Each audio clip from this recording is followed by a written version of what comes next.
ಎಲ್ಲರಿಗೂ ನಮಸ್ಕಾರ. ಕರ್ನಾಟಕ ಸರ್ಕಾರ ಕಾಲೇಜು ಶಿಕ್ಷಣ ಇಲಾಖೆ ಇವರ ಸಹಯೋಗದೊಂದಿಗೆ ಪದವಿ ಹಂತದ ವಿದ್ಯಾರ್ಥಿಗಳಿಗೆ LMS ಲರ್ನಿಂಗ್ ಮ್ಯಾನೇಜ್ಮೆಂಟ್ ಸಿಸ್ಟಮ್ ಎಂಬ ವಿನೂತನ ಕಲಿಕಾ ಕಾರ್ಯಕ್ರಮವನ್ನು ಅನುಷ್ಠಾನಗೊಳಿಸ್ತಾ ಇದ್ದು, ಅದರ ಭಾಗವಾಗಿ ಇಂದು ತುಮಕೂರು ವಿಶ್ವವಿದ್ಯಾನಿಲಯ ನಿಗದಿಪಡಿಸಿರುವಂತಹ ದ್ವಿತೀಯ BCom ವಿದ್ಯಾರ್ಥಿಗಳಿಗೆ 3ನೇ ಸೆಮಿಸ್ಟರ್ನ ಪಠ್ಯ ವಿಷಯವಾದಂತಹ ಸಾರಾ ಅಬೂಬ್ಕರ್ ಅವರು ರಚಿಸಿರುವಂತಹ ಚಂದ್ರಗಿರಿ ತೀರದಲ್ಲಿ ಎಂಬ ಕಾದಂಬರಿಯ 5ನೇ ಸೆಷನ್ ಭಾಗವನ್ನು ನಾವು ಇಂದು ಅಧ್ಯಯನ ಮಾಡೋಣ. ಈ ತರಗತಿಗೆ ಹೋಗುವ ಮುಂಚೆ ಈ ಹಿಂದೆ ಆಗಿರುವಂತಹ ಒಂದಿಷ್ಟು ವಿಚಾರಗಳನ್ನು ಪುನರ್ಮನನ ಮಾಡಬೇಕಾಗಿದೆ. ಈ ಹಿಂದಿನ ಸೆಷನ್ಗಳಲ್ಲಿ ನಾವು ಈಗಾಗಲೇ ಕಾದಂಬರಿಯ ಹುಟ್ಟು ಬೆಳವಣಿಗೆ, ಅರ್ಥ ಮತ್ತು ಅವುಗಳಲ್ಲಿರುವ ವಿಧಗಳ ಬಗ್ಗೆ ಅಧ್ಯಯನ ಮಾಡಿದ್ದೀವಿ. ಸಾರಾ ಅಬೂಬ್ಕರ್ ಅವರ ಒಂದು ಪರಿಚಯ ಮಾಡಿಕೊಂಡಿರುವಂಥದ್ದು, ಮಹಮ್ಮದ್ ಖಾನ್ನ ಒಂದು ವಿವಾಹ ಮತ್ತು ಆತನ ನಂತರದ ಒಂದು ಜೀವನ ಹೇಗಿತ್ತು ಎಂಬ ವಿಚಾರ, ನಾದಿರಾ ರಶೀದರ ವಿವಾಹ ಪ್ರಸಂಗವನ್ನು ಕೂಡ ಕುರಿತು ಈಗಾಗಲೇ 4 ಸೆಷನ್ಗಳಲ್ಲಿ ಅಧ್ಯಯನ ಮಾಡುವಂಥದ್ದು. ಇವತ್ತಿನ 5ನೇ ಸೆಷನ್ನಲ್ಲಿ ನಾದಿರಾ ರಶೀದರ ಅನುರೂಪದ ದಾಂಪತ್ಯ ಹೇಗಿತ್ತು ಅನ್ನೋ ಒಂದು ವಿಚಾರವನ್ನು ಇವತ್ತಿನ ಸೆಷನ್ನಲ್ಲಿ ತಿಳ್ಕೊಳ್ತಾ ಹೋಗೋಣ. ಈ ಒಂದು ಸೆಷನ್ನಲ್ಲಿ ನಾವು ಯಾವ ಪಠ್ಯದ ಮುಖ್ಯಾಂಶಗಳನ್ನು ತಿಳಿಬಹುದು ಅಂತಂದರೆ, ಫಾತಿಮಾ ನಾದಿರಳನ್ನು ಅರಸಿದ ಬಗ್ಗೆ, ಅಂದರೆ ರಶೀದ ನಾದಿರರ ಇವರ ವಿವಾಹದ ಪ್ರಸಂಗದ ತರುವಾಯ ಗಂಡನ ಮನೆಗೆ ಮಗಳನ್ನು ಕಳಿಸಿಕೊಡುವಂಥ ಸನ್ನಿವೇಶದಲ್ಲಿ ಫಾತಿಮಾ ನಾದಿರಳನ್ನು ಹೇಗೆ ಅರಸಿದಳು ಎಂಬುದನ್ನು ನಾವು ಕಾಣ್ತೇವೆ. ಇನ್ನು ಎರಡನೇ ವಿಚಾರವಾಗಿ ರಶೀದ್ ಮತ್ತು ನಾದಿರಳ ಹೊಂದಾಣಿಕೆ ಜೀವನ ಹೇಗಿತ್ತು ಎಂಬುದು, ಅಂದರೆ ಕಾವಳಿಗೆ ಹೋದ ನಂತರ ರಶೀದ್ನ ಕುಟುಂಬದೊಂದಿಗೆ ನಾದಿರಳು ಯಾವ ರೀತಿಯ ಒಂದು ಹೊಂದಾಣಿಕೆ ಜೀವನವನ್ನು ಕಟ್ಟಿಕೊಂಡಳು ಎಂಬ ವಿಚಾರವನ್ನು ತಿಳಿಯಬಹುದಾಗಿದೆ. ಮತ್ತು ಅವತ್ತಿನ ಒಂದು ಕಾಲಘಟ್ಟದಲ್ಲಿದ್ದಂತಹ ಮುಸ್ಲಿಂ ಸಮುದಾಯದ ಹೆಣ್ಣು ಮಕ್ಕಳಿಗಿದ್ದಂಥ ಒಂದು ಸ್ಥಾನಮಾನಗಳೇನು, ಅಂದರೆ ಮೌಲ್ಯಗಳು ಯಾವ ಒಂದು ದೃಷ್ಟಿಕೋನವನ್ನು ಇಟ್ಕೊಂಡಿದ್ರು ಹೆಣ್ಣು ಮಕ್ಕಳ ಬಗ್ಗೆ ಅನ್ನುವಂಥ ವಿಚಾರವನ್ನು ನಾವು ತಿಳ್ಕೊಳ್ಬೋದು. ಮತ್ತು ರಶೀದನಿಗೆ ಹೆಣ್ಣು ಮಕ್ಕಳ ಬಗ್ಗೆ ಯಾವ ರೀತಿಯ ಒಂದು ನಿಲುವಿತ್ತು, ಹಾಗಾಗಿ ನಾದಿರಳನ್ನು ಯಾವ ರೀತಿ ನೋಡ್ತಾ ಇದ್ದ ಅಥವಾ ಹೆಣ್ಣಿನ ಭಾವನೆಗಳಿಗೆ ಯಾವ ರೀತಿ ಒಂದು ಗೌರವವನ್ನು ಕೊಡ್ತಾ ಇದ್ದ ಅನ್ನೋ ಒಂದು ವಿಚಾರವನ್ನು ತಿಳಿಬಹುದಾಗಿದೆ. ಮುಂದುವರೆದಂತೆ ರಶೀದ್ ನಾದಿರಳಿಗೆ ಓದು ಬರಹ ಕಲಿಸುವಂತಹ ಒಂದು ಪ್ರಯತ್ನವನ್ನು ಮಾಡಿದಂತಹ ಒಂದು ವಿಚಾರ ನಮಗೆ ಕಂಡುಬರುವಂಥದ್ದು. ಇವರಿಬ್ಬರ ಒಂದು ಪ್ರೇಮಾಂಕುರವಾಗಿ ಇವರಿಗೆ ಗಂಡು ಮಗುವಾಗುವಂಥದ್ದು.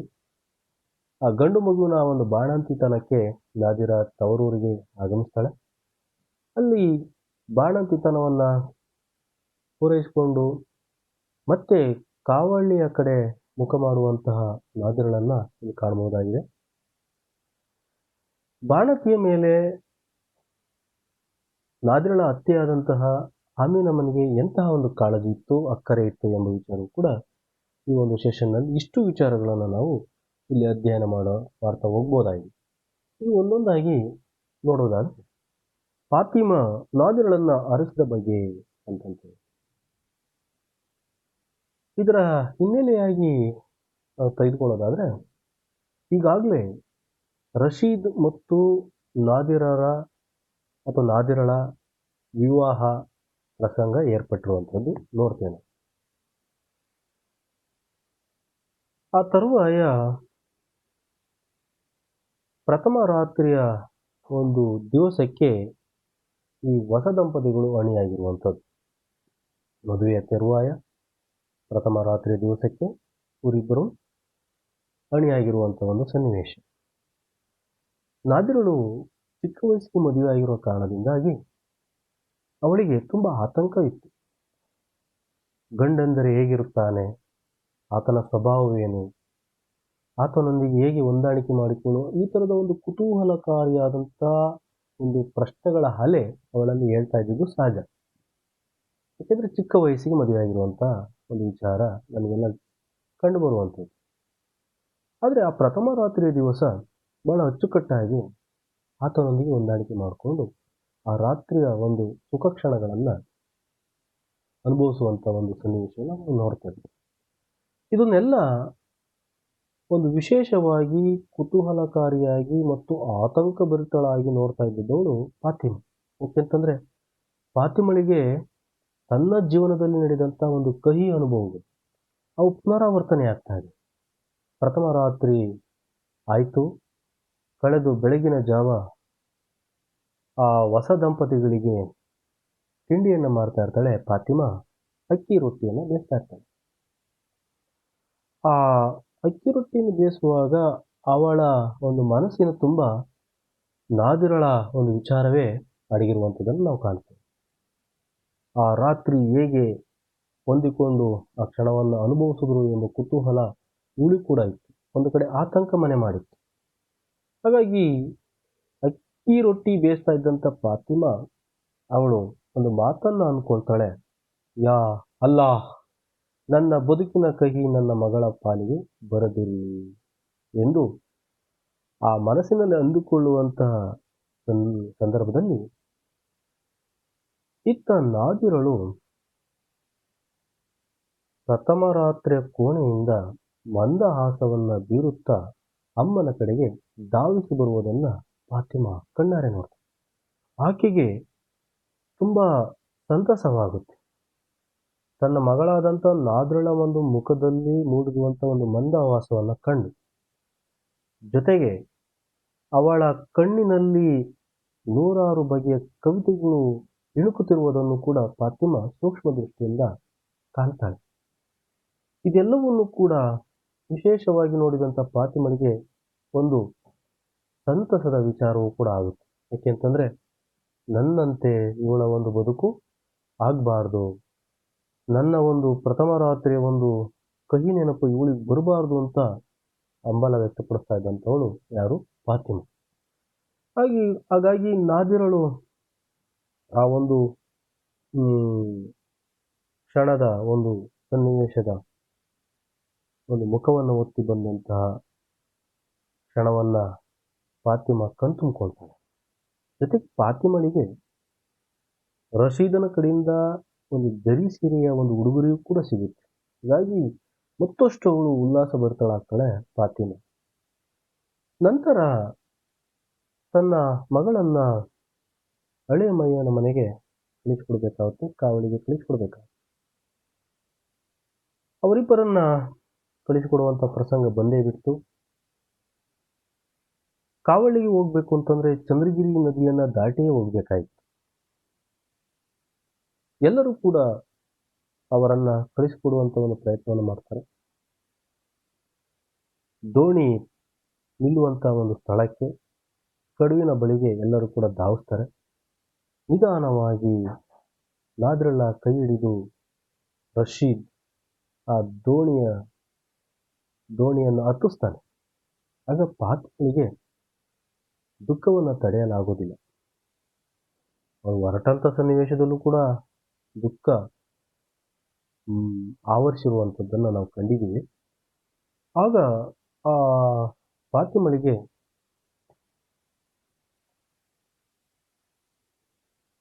ಫಾತಿಮಳು ವಿಶೇಷವಾಗಿ ಅರಸುವಂಥ ಒಂದು ಕ್ಷಣವನ್ನು ನಾವು ನೋಡ್ಬೋದು. ನನ್ನ ಮಗುವಿನ ದೋಣಿ ಎಂದೂ ಬಿರುಗಾಳಿಗೆ ಸಿಲುಕದಿರಲಿ ಎಂಬ ಆ ಆಶಯವನ್ನು ವ್ಯಕ್ತಪಡಿಸುತ್ತಾ ಮಗಳನ್ನ ಬೀಳ್ಕೊಡುವಂಥದ್ದು. ಇದೊಂದು ನಮ್ಮ ಜನಪದದ ಒಂದು ಕವಿತೆಗಳಲ್ಲಿ ಬರುವಂತಹ ಒಂದು ಪ್ರಸಂಗವನ್ನ ನಮಗೆ ನೆನಪು ಮಾಡುತ್ತದೆ. ಇನ್ನ ಕಾವಲಿಗೆ ಬಂದಂತಹ ನಾದಿರಳು ಹೇಗೆ ರಶೀದನ ಕುಟುಂಬದೊಂದಿಗೆ ಹೊಂದಾಣಿಕೆ ಜೀವನವನ್ನು ಕಟ್ಟಿಕೊಂಡಳು ಅನ್ನುವಂಥ ವಿಚಾರ ಬರುತ್ತೆ. ಕಾವಲಿಗೆ ಬಂದಂಥ ನಾದಿರ ರಶೀದನ ಕುಟುಂಬದಲ್ಲಿ ಬಹಳಷ್ಟು ಅನ್ಯೋನ್ಯವಾಗಿ ಹೊಂದ್ಕೊಳ್ತಾಳೆ. ರಶೀದನೊಂದಿಗೆ ಬೆಳಗಿನ ಜಾವ ಬೇಗ ಎದ್ದು ಸ್ನಾನ ಮಡಿ ಮಾಡಿ ನಮಾಜನ್ನು ಮಾಡುವಂಥದ್ದು, ಮತ್ತು ಅತ್ತೆಯೊಂದಿಗೆ ಉಪಕಸಬುಗಳನ್ನು ಹಂಚಿಕೊಂಡು ಬರದೆ ಅಥವಾ ಕೆಲಸ ಬರದಂಥ ಒಂದು ಸನ್ನಿವೇಶದಲ್ಲಿ ಅತ್ತೆಯಿಂದ ಹೊಸ ಹೊಸ ವಿಷಯಗಳನ್ನು ಕಲಿತುಕೊಂಡು ಅತ್ತೆಯೊಂದಿಗೆ ಕೂಡ ಉತ್ತಮವಾದಂಥ ಹೊಂದಾಣಿಕೆ ಜೀವನವನ್ನು ಕಟ್ಟಿಕೊಳ್ತಾಳೆ ನಾದಿರ. ಜೊತೆಗೆ ನಾದಿರ ರಶೀದ್ ಬರುವ ತನಕ ಊಟವನ್ನೇ ಮಾಡ್ತಾರೆ. ರಶೀದನು ಬಂದು ತರುವಾಯ ಆತನೊಂದಿಗೆ ಊಟವನ್ನು ಮಾಡಿ ಮಲಗ್ತಾ ಇದ್ದಂಥದ್ದು. ಇದು ಅವರಿಬ್ಬರ ಒಂದು ದಿನಚರಿಯಾಗಿತ್ತು ಅಂತ ಹೇಳ್ಬಿಟ್ಟು. ಎಷ್ಟು ಬೇಗ ನಾದಿರಳು ರಶೀದನ ಕುಟುಂಬದೊಂದಿಗೆ ಹೊಂದಾಣಿಕೆ ಮಾಡಿಕೊಂಡ್ಲು ಅನ್ನೋದು ಇಷ್ಟು ವಿಚಾರಗಳಲ್ಲಿ ನಿಮಗೆ ತಿಳಿದು ಬರುವಂಥ ಒಂದು ವಿಚಾರವಾಗಿದೆ. ಇನ್ನು ರಶೀದ್ ಕೂಡ ಮದುವೆಯ ಸಂಭ್ರಮದಲ್ಲಿ ತನ್ನ ಕರ್ತವ್ಯ ಪ್ರಜ್ಞೆಯನ್ನು ಮರೆಯುವುದಿಲ್ಲ. ಆತನು ಕೂಡ ಪ್ರತಿದಿನ ಮಣಿಪುರದಲ್ಲಿದ್ದಂಥ ಅಂಗಡಿಗೆ ಹೋಗಿ ವ್ಯಾಪಾರವನ್ನು ಮಾಡಿ ಬರ್ತಾನೆ. ಪ್ರತಿ ವಾರದ ಶುಕ್ರವಾರ ದಿವಸ ಆತ ಅಂಗಡಿಗೆ ರಜೆ ಮಾಡ್ತಾ ಇದ್ದ. ಆ ದಿವಸ ಮನೆಯಲ್ಲಿ ಸಣ್ಣ ಪುಟ್ಟ ಕೆಲಸಗಳೇನಾದರೂ ಇದ್ದರೆ ಆತ ಮಾಡ್ತಾ ಇದ್ದ. ಜೊತೆಗೆ ತನಗೊಂದಿಷ್ಟಿದ್ದಂತಹ ತೋಟದಲ್ಲಿ ಕೆಲಸಗಳನ್ನು ಮಾಡ್ತಾ ಇದ್ದ. ತೆಂಗಿನ ಗಿಡಗಳಿಗೆ ನೀರನ್ನು ಉಣಿಸ್ತಾ ಇದ್ದ. ಇಷ್ಟು ಕಾಯಕವನ್ನು ಮಾಡುತ್ತಾ ಬಿಡುವಾದ ಆ ದಿವಸ ಸಿನಿಮಾಕ್ಕೆ ಹೋಗ್ತಾ ಇದ್ದ. ಸಿನಿಮಾಕ್ಕೆ ಹೋದಂಥ ರಶೀದನನ್ನು ನಾದಿರಳು ಪ್ರಶ್ನಿಸ್ತಾಳೆ. ಸಿನಿಮಾ ಅಂದರೆ ಹೇಗಿರುತ್ತದೆ ರೀ, ಅದನ್ನು ನೋಡಬೇಕು ಎಂಬ ಹಂಬಲವನ್ನು ವ್ಯಕ್ತಪಡಿಸ್ತಾಳೆ. ಆ ದಿವಸ ರಶೀದ್ ಸಿನಿಮಾಕ್ಕೆ ಹೋಗಿ ಆ ಸಿನಿಮಾವನ್ನು ನೋಡುವ ಭರಾಟೆಯಲ್ಲಿ ನಾದಿರಳು ಕೇಳಿದಂಥ ಪ್ರಶ್ನೆಗೆ ಉತ್ತರ ಏನಿರ್ಬೋದು ಅಥವಾ ಉತ್ತರ ಕೊಡಲಾರದೆ ಅದನ್ನು ಅರಿಸ್ಕೊಳ್ತಾನೆ, ಅದನ್ನು ತನ್ನಲ್ಲಿ ಅಂದ್ಕೊಳ್ತಾನೆ. ನಾದಿರಳನ್ನು ಕೂಡ ಈ ರೀತಿಯಲ್ಲಿ ಸಿನಿಮಾಕ್ಕೆ ಉತ್ತಮ ಸಿನಿಮಾಗಳು ಬಂದರೆ ಕರೆದುಕೊಂಡು ಬರಬೇಕು, ಆಕೆಗೂ ಕೂಡ ಮನರಂಜನೆ ಒದಗಿಸ್ಬೇಕು ಅಂತ ಹೇಳ್ಬಿಟ್ಟು ಆಸೆ ವ್ಯಕ್ತಪಡಿಸ್ತಾನೆ ರಶೀದ್. ಆದರೆ ಅವತ್ತಿನ ಕಾಲಘಟ್ಟದಲ್ಲಿ ಮುಸ್ಲಿಂ ಸಮುದಾಯದ ಹೆಣ್ಣು ಮಕ್ಕಳಿಗೆ ಒಂದು ಲಕ್ಷ್ಮಣ ರೇಖೆ ಅನ್ನೋದು ಇತ್ತು. ಮುಸ್ಲಿಂ ಮೌಲ್ವಿಗಳೇ ಹೆಣ್ಣಿನ ಒಂದು ಸ್ಥಾನಮಾನಗಳಿಗೆ ನಿರ್ಬಂಧಗಳನ್ನು ಹೇರಿದ್ರು ಅಂತಂತ ಹೇಳಿ. ಅವರ ಪ್ರಕಾರ ಎಲ್ಲ ಗಂಡಸರಿಗೆ ಅವರು ಹೇಳ್ತಿದ್ದಿದ್ದು ಏನಪ್ಪ ಅಂದರೆ, ನಿಮ್ಮ ಹೆಂಗಸರನ್ನು ಮನೆಯಿಂದ ಹೊರಗೆ ಕಳಿಸಬೇಡಿ, ಹೆಂಗಸರಿಗೆ ಹೆಚ್ಚು ಸ್ವಾತಂತ್ರ್ಯ ಕೊಡಬೇಡಿ ಎಂಬ ವಿಚಾರವೂ ಕೂಡ ರಶೀದನಲ್ಲಿ ಬಂದು ಹೋಗುತ್ತೆ. ಇದನ್ನು ಮುರಿಯುವಂಥ ಒಂದು ಪ್ರಯತ್ನಕ್ಕೆ ಕೈ ಹಾಕ್ತಾನೆ.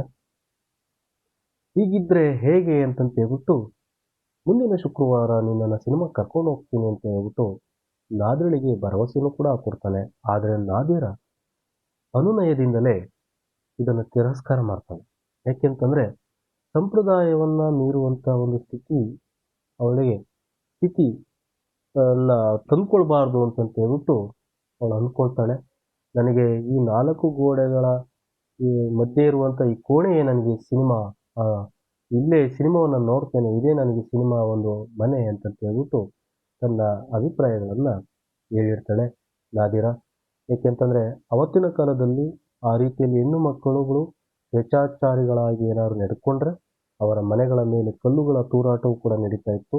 ಆ ಹೆಣ್ಣುಗಳನ್ನು ಅಥವಾ ಹೆಣ್ಣನ್ನು ವಿಶಿಷ್ಟ ರೀತಿಯಲ್ಲಿ ವಿಚಿತ್ರವಾಗಿ ನೋಡುವಂಥ ಒಂದು ಸನ್ನಿವೇಶ ಆ ದಿನಗಳಲ್ಲಿ ಇತ್ತು ಅಂತಂತ ಉಂಟು. ಹಾಗಾಗಿ ರಶೀದನ್ ಮಾತ್ರ ಹೆಣ್ಣಿನ ಭಾವನೆಗಳಿಗೆ ತುಂಬ ಗೌರವವನ್ನು ಕೊಡ್ತಾ ಇದ್ದ. ಹೆಣ್ಣು ಅಂತಂದರೆ ಆತನಲ್ಲಿ ಒಂದು ವಿಶೇಷ ಒಂದು ವಸ್ತುವೇ ಆಗಿತ್ತು ಅಂತ ಹೇಳ್ಬಿಟ್ಟು ತನ್ನ ನಾದಿರಳಿಗೆ ವಿಶೇಷ ಉಡುಗೊರೆಗಳನ್ನು ತಂದು ಕೊಡ್ತಾ ಇದ್ದ. ನಾದಿರಳನ್ನು ತುಂಬ ಸುಖ ಸಂತೋಷದಿಂದ ನೋಡ್ಕೊಳ್ತಾ ಇದ್ದ ಅಂತ ಹೇಳ್ಬಿಟ್ಟು ಮತ್ತು ತನ್ನ ಒಂದು ಮನೆಗೆ ದಿನಪತ್ರಿಕೆಗಳನ್ನು ಹಾಕಿಕೊಳ್ತಾ ಇದ್ದ. ತನ್ನ ಮನೆಗೆ ದಿನಪತ್ರಿಕೆಗಳನ್ನು ಹಾಕಿಕೊಂಡು ತಾನೂ ಓದ್ತಾ ಇದ್ದ. ತನ್ನ ಆಯ್ಕೆಯಾದಂತಹ ತನ್ನ ಮಡದಿಯಾದಂತಹ ನಾದಿರಳು ಕೂಡ ಓದಲು ಪ್ರೇರೇಪಿಸ್ತಾ ಇದ್ದ. ಜೊತೆಗೆ ಆಕೆಗೆ ಓದು ಬರಹ ಕಲಿಸುವಂಥ ಒಂದು ಪ್ರಯತ್ನವನ್ನು ಕೂಡ ಮಾಡ್ತಾ ಇದ್ದ. ಹೆಣ್ಣು ಸುಶಿಕ್ಷಿತಳಾಗಬೇಕು ಎಂಬ ಹಂಬಲ ರಶೀದನಾಗಿತ್ತು ಅಂತಂತೇಳಿ. ಆ ತರುವಾಯ ಇವರಿಬ್ಬರ ಒಂದು ಪ್ರೇಮಾಂಕುರವಾಗಿ ಇವರಿಬ್ಬರಿಗೆ ಗಂಡು ಮಗು ಜನನವಾಗುತ್ತೆ. ಆ ಗಂಡು ಮಗುನ ಒಂದು ಬಾಡಿತನಕ್ಕೆ ನಾದಿರ ಕಾವಳಿನ ತವರೂರು ಆದಂತಹ ಕೀಳಿಯೂರಿಗೆ ಆಗಮಿಸ್ತದೆ.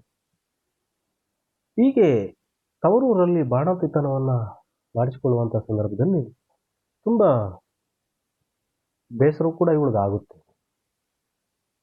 ಆ ಕಿಳಿಯೂರಿಗೆ ರಶೀದ್ ವಾರಕ್ಕೆ 2 ಬಾರಿ ಭೇಟಿ ಕೊಡ್ತಾ ಇದ್ದ. ಯಾವುದೇ ದೈಹಿಕ ಅಭಿಲಾಷೆಗಲ್ಲ ಅವನು ಬರ್ತಾ ಇದ್ದಿದ್ದು, ಅವಳ ಮತ್ತು ಮಗುವಿನ ಮೇಲೆ ಇದ್ದಂಥ ಒಂದು ಪ್ರೀತಿ ವಿಶ್ವಾಸಕ್ಕೆ ಅಂತ ಹೇಳಿ ಕಾದಂಬರಿಗಾರ್ತಿ ತಮ್ಮ ಅಭಿಪ್ರಾಯವನ್ನು ವ್ಯಕ್ತಪಡಿಸ್ತಾರೆ. ಅಂದರೆ ರಶೀದ್ ಯಾವುದೇ ಕಾಮಾಭಿಲಾಷೆಯಿಂದ ನಾದಿರಳ ಬಳಿಗೆ ಬರ್ತಿರಲಿಲ್ಲ.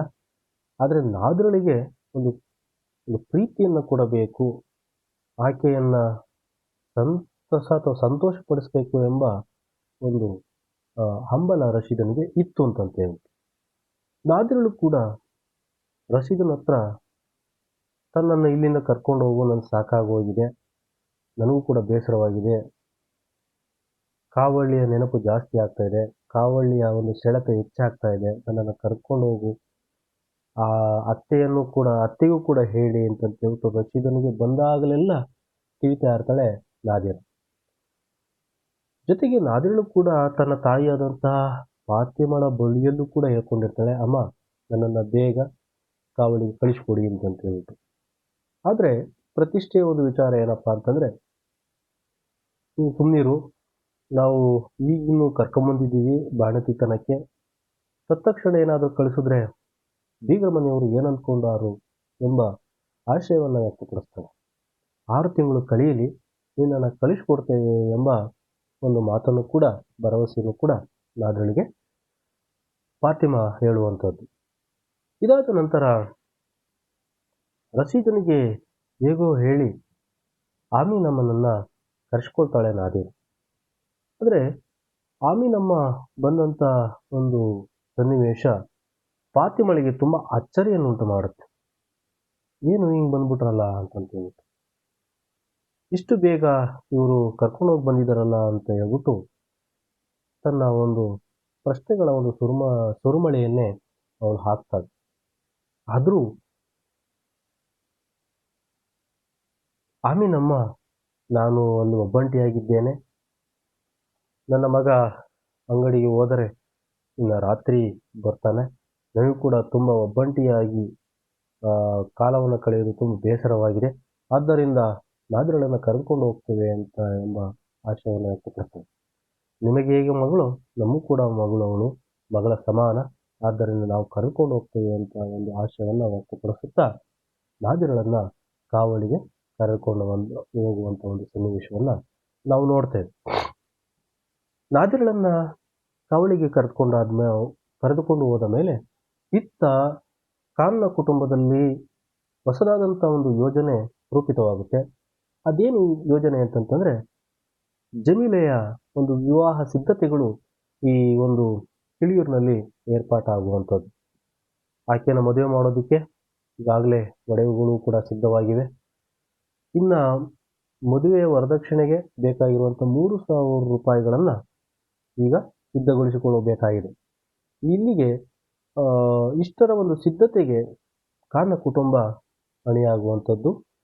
ಅದನ್ನು ಮುಂದಿನ ಒಂದು ಸೆಷನ್ನಲ್ಲಿ ನಾವು ನೋಡ್ತಾ ಹೋಗ್ತೀವಿ.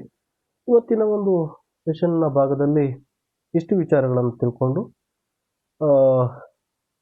ಆ ವಿಚಾರಗಳು ಏನಪ್ಪ ಅಂತಂದರೆ, ನಾದಿರಳ ದಾಂಪತ್ಯದ ಒಂದು ಹೊಂದಾಣಿಕೆ ಹೇಗಿತ್ತು ಎಂಬ ವಿಚಾರ ತಿಳ್ಕೊಂಡು, ನಾದಿರಳ ಒಂದು ಬಾಣಂತಿತನ ಹೇಗೆ ನಡೀತು ಅನ್ನೋದು, ರಶೀದನ ಹೆಣ್ಣಿನ ಪರ ನಿಲುವು ಎಂಥದ್ದು ಅನ್ನೋದನ್ನು ಕೂಡ ನಾವು ಅರ್ಥೈಸಿಕೊಂಡು, ಇನ್ನು ಆಮೀನಮ್ಮನು ಅವಳಲ್ಲಿದ್ದಂಥ ಒಂದು ಮಾನವೀಯ ಗುಣ, ಅಂದರೆ ಅತ್ತೆ ಸೊಸೆಯನ್ನು ನೋಡುವಂಥ ಒಂದು ರೀತಿಯನ್ನು ನಾವು ಅಲ್ಲಿ ನೋಡ್ತೇವೆ. ರಶೀದ್ ನಾದಿರಳಿಗೆ ಓದು ಬರಹ ಕಲಿಸಲು ಪ್ರಯತ್ನಿಸಿದ್ದು, ಇವೆಲ್ಲವೂ ಕೂಡ ಇವತ್ತಿನ ಒಂದು ಸೆಷನ್ನಲ್ಲಿ ತಿಳ್ಕೊಂಡಂಥ ವಿಚಾರಗಳಾಗಿವೆ. ಇಲ್ಲಿವರೆಗೂ ಈ ಸೆಷನ್ನನ್ನು ಭಾಳ ಅಚ್ಚುಕಟ್ಟಾಗಿ ತಿಳ್ಕೊಂಡಿದ್ದೀರಾ ಅಂತ ನಾನು ಭಾವಿಸುತ್ತಾ ಇವತ್ತಿನ ಒಂದು ಸೆಷನ್ನಿಗೆ ನಾನು ಮುಕ್ತಾಯ ಆಡ್ತಾ ಇದ್ದೀನಿ. ಈ ಸೆಷನ್ನಲ್ಲಿ ಭಾಗಿಯಾದಂಥ ನಿಮ್ಮೆಲ್ಲರಿಗೂ ಕೂಡ ಮತ್ತೊಮ್ಮೆ ಧನ್ಯವಾದಗಳನ್ನು ಅರ್ಪಿಸುತ್ತಾ ಮುಂದಿನ ಒಂದು ಸೆಷನ್ನಲ್ಲಿ ಭೇಟಿಯಾಗೋಣ. ಎಲ್ಲರಿಗೂ ಕೂಡ ಮತ್ತೊಮ್ಮೆ ಧನ್ಯವಾದಗಳು.